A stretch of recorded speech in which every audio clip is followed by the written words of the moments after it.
Happy holidays, adventurers and Venueland listeners. Or should I say adventurers, Venuelanders, AIV Army? I don't know. As you may have seen, we gave listeners an opportunity to call in and tell us some fun and memorable event day stories. You'll hear from previous guests, some listeners, and maybe even a host or two. Please enjoy this fun call-in episode. And from all of us at Adventures in Venueland, Dave, Megan, Samantha, Camille, and myself, happy holidays. We can't wait to bring you more adventures in 2022. Hello and welcome to Adventures in Venueland, an EAMC podcast. This is your all-access pass to go backstage and behind the scenes with some of the brightest minds that cross the scope of the live entertainment industry. I'm Dave Rettelberger. And I'm Paul Hooper. We'll introduce you to some of our favorite people as we dive deep into the world of live touring shows and the venues that host them.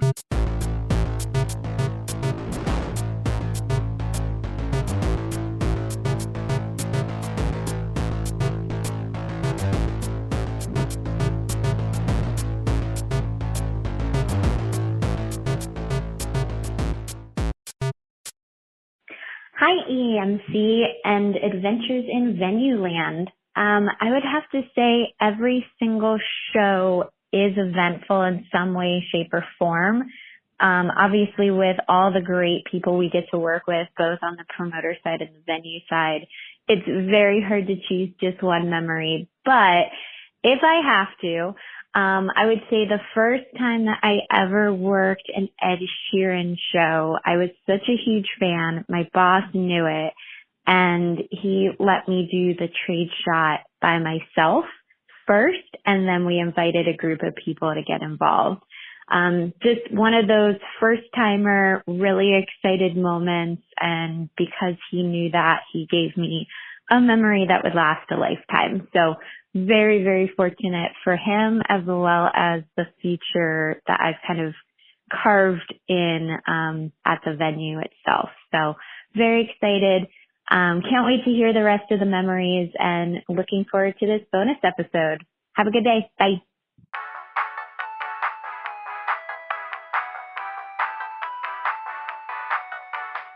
Hi, it's Adam Armit from Scotiabank Arena in Toronto. My favorite event day story, it's hard to choose just one, but the one that sticks with me the most is with Elton John. We all know how great of a show he puts on, but it's Sir Elton John. He's pretty amazing. It's a pretty memorable show, but I had media being ran back of house. I was with the video team back there while my coordinator was at front of house soundboard with photographers. And back of house at an Elton John show, it's dark, all the lights are off, there's road cases everywhere, but it's very tame, it's very calm. You can hear a pin drop. And I'm there with the video teams from the news, and all of a sudden the guy from the tour at video board, he says, you might want to move out of the way and just make sure that there's a clear path for the golf cart to come through, because his assistant drives him to the stage from his dressing room in this golf cart, but he's not a very good driver. He tends to hit stuff along the way. And I'm thinking, well, there's no way it could be, that bad. How can he actually be hitting stuff? But there's just enough room for a golf cart to kind of get through. There's road cases everywhere. And all of a sudden you can see this light from a golf cart coming through this tunnel of backstage, and you can hear the laughing from his assistant and from Elton. And all of a sudden you start to hear bang, and he hits a road case, and bang, he hits another road case, and just massive eruptions of laughter from Elton as this is happening.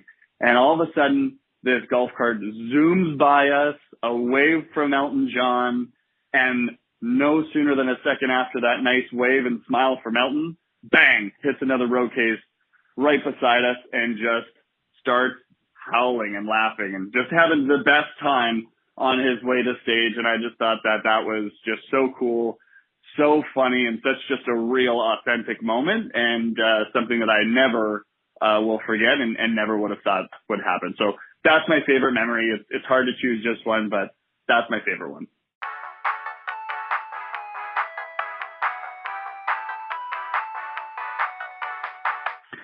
Hi there. First time caller, long time listener, awesome podcast. I probably should remain anonymous with this story. Okay, so No, actually, I'm not going to name any names, but it's one of those nights where you're working a show, right? And you go backstage, and it's just me and the tour manager, and I'm dropping off some gift or asking for a photo op or something. And this is a big sold-out crowd coming, right, for let's say an aging classic rocker. And so I'm in the office with the tour manager, and the tour manager, I'm talking to him, and all of a sudden he says, "Hang on one second."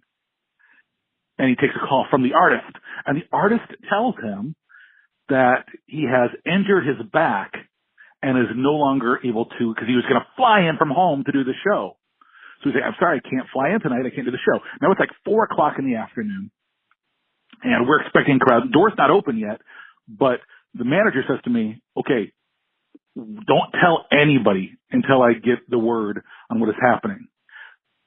So now I have to go back to my office, and they're still setting up for the concert. And like the tour manager specifically said, "Don't tell anybody yet." And so I'm like, do I tell my GM? Do I tell the ops crew, everybody, everybody, food and beverage, everybody's still setting up for the show. And I know there's no chance of the show happening. Finally, I do tell you, obviously I tell a couple of key players, and then I get word from the tour manager, "Okay, we're going to go ahead and announce this, but you have to wait for the publicist." So now, of course, you've got to wait for approved wording, which it takes like, eternity in show day time. And so you're waiting for word. Finally, we get word, and the artist is open about it and cool about it and says, "Hey, sorry, I'm canceling the show because I injured my back, but I will reschedule it for a future date." And so a postponement, not a cancellation, but it all worked out. But that moment when you know a show is not going to happen and you can't tell your audience or anybody you work with, absolutely terrifying. That said, I love to have problems like these again. So great to be back in the show business. Thanks again, Paul and Dave. Awesome show. Bye.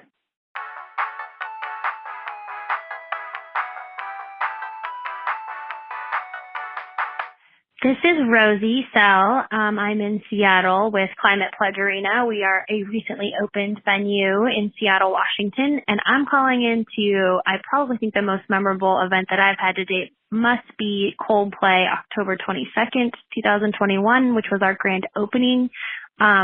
Amazing event, usually a stadium event. And just welcoming everyone into our building really for the first time. It was live streamed on Amazon to the world, and so working with that team to make sure all the production was great, and the lights were going off and the LED was triggering, and that people were finding their way around, and it was just a truly magical experience having worked on a venue opening for the past 2 years and then just getting to see it come to fruition. So that is my most memorable event. I think being on the floor with the rest of our team and sort of crying tears of joy and exhaustion. So yeah, happy holidays, Venueland.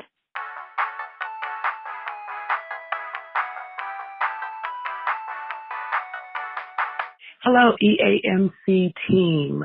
This is Erika Brim calling from the beautiful Spectrum Center in Charlotte, North Carolina.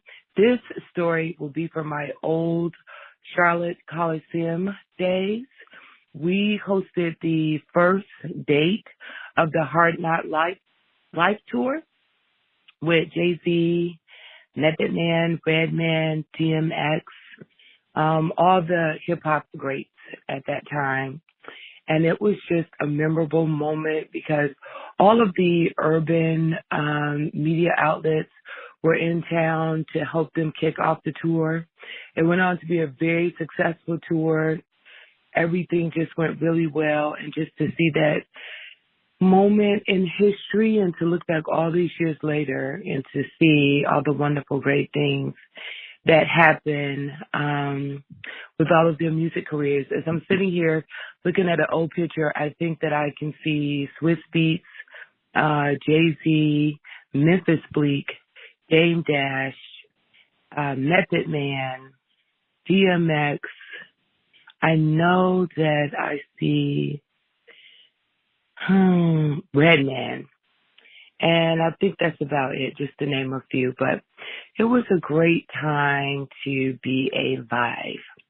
So I hope that everybody's planning for a wonderful holiday season. Cannot wait to connect with everyone next year. And that's it. I will visit you all in email. Have a great, great Christmas. Bye-bye.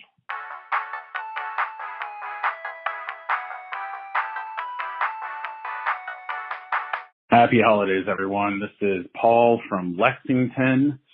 There's so many different stories. It's hard to pick just one. I'll select one that's more recent that I think is definitely memorable for me. And it involved when we had Sturgill Simpson and Tyler Childers in town just a couple weeks before the pandemic hit. And we had heard Sturgill on a podcast talking about the cocaine bear, which if you haven't heard of what that is, you can Google it. But to sum it up pretty quickly, there was this crazy drug runner in the 50s that was from Kentucky and crashed the plane, dropped a bunch of cocaine. A bear got a hold of it, went on a rampage, basically just running through the forest, died. The stuffed bear ended up being kind of transported around at various locations, was owned by Waylon Jennings at one point. It's a pretty wild story, so I do recommend Googling it. Well, anyways, we decided to work with this local store that had since acquired the bear and have it in catering for Sturgill and Tyler Childers because he and his band thought it was hilarious and knew that it was in Kentucky.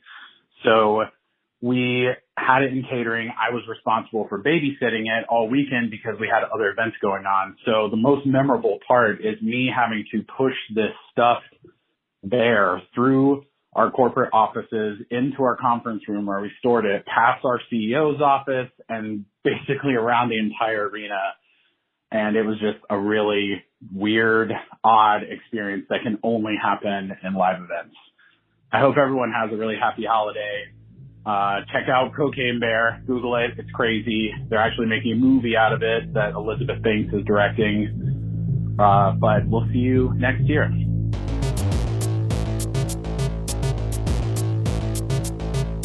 Adventures in Venueland is a side project of the Event and Arena Marketing Conference, a nonprofit organization bringing together people in the field of live entertainment to discuss marketing, publicity, and sales trends. Find out more at eventarenamarketing.com. Audio editing and mixing by Camille Faulkner. Design and digital advertising by Megan Ebeck.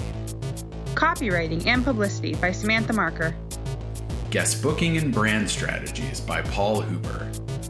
Guest research by Dave Rettelberger. Marketing strategies by Paul Hooper, Megan Ebeck, and Samantha Marker. Thanks for joining us. Until the next adventure. Hey, Paul. I'm calling to test this. Your greeting sounded great. Yeah, I'm excited for this. Okay, bye.